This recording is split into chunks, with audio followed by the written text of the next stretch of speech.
Chapter 4. Bradley stood at the front door and hollered. "Mrs. Ebel is a liar. Don't believe anything she tells you." Bradley's mother got into the car, gritted her teeth, and drove to school. She was just as afraid as Bradley, if not more so, of what Mrs. Ebel would tell her. She wanted to believe Bradley when he told her he was getting all A's or was elected class president. She tried to fool herself that it could be true, even though she knew it couldn't.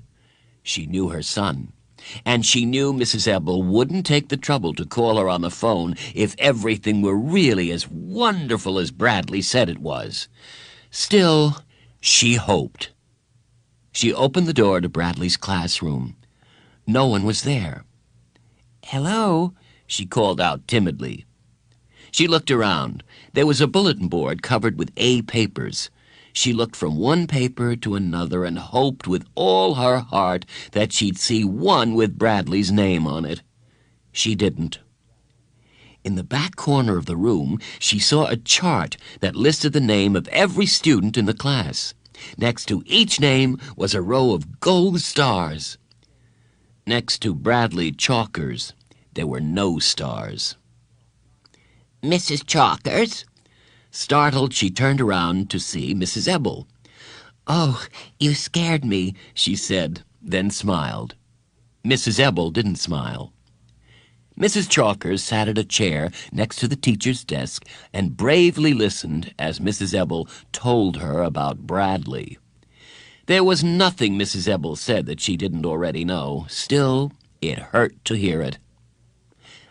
"Deep down, he really is a good boy," she tried to tell Bradley's teacher. "I'm sure he has a lot of good qualities," said Mrs. Ebel. "However, I have 28 other children in my class, and I can't spend all my time trying to help Bradley. He has to decide whether he wants to be a part of the class or not. And if he doesn't want to be a part of the class, then he shouldn't be here. He just makes it that much harder for everyone else." "What can I do?" asked Bradley's mother. "The school has just hired a counselor," said Mrs. Ebel. "I'd like your permission for Bradley to begin seeing her once a week." "Anything that will help my son," said Mrs. Chalkers. "I don't know if she can help him or not," said Mrs. Ebel.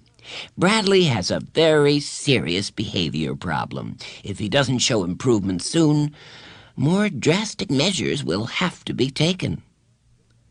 "Deep down, he really is a good boy," said Bradley's mother.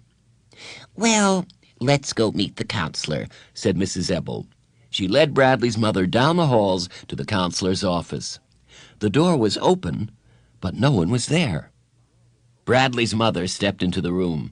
Boxes were everywhere. Some were turned over with their contents half spilled onto the floor. A yellow ladder lay on its side.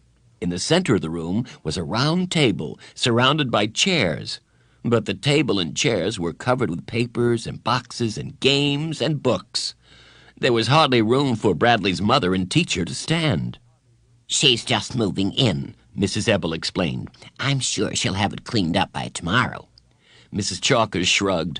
She picked up a dolphin puppet from an open box on the table and put her hand inside it. Suddenly there was a loud grunt, and a young woman entered the room. She dropped the box she was carrying, and more than 100 crayons spilled out across the floor. "Oh, hello," she said. She was a lot younger than either Mrs. Ebel or Mrs. Chalkers.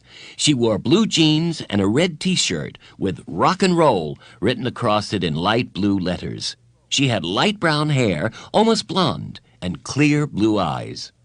"I'm Carla Davis," she said, and held out her hand. Bradley's mother stared at her a moment, then reached out to shake her hand, but suddenly realized she was still wearing the dolphin puppet. She quickly removed it and put it back in the box on the table. The counselor smiled. "She needs to sign the form so that you can start seeing her son," said Mrs. Ebel. Miss Davis looked hopelessly around her office. "They're around here somewhere," she muttered, then began tearing into the boxes. "Perhaps I better come back," said Bradley's mother. "Found them," said the counselor, holding up the forms. She cleared a space on the round table by pushing away a box and gave Mrs. Chalkers a form to sign. Bradley's mother looked around the messy office, then at the young woman with the rock and roll T-shirt. She shrugged her shoulders and signed her name. Miss Davis took the form from her.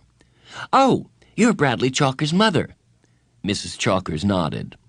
"You would not believe all the horror stories I've heard about Bradley Chalkers," said the new counselor.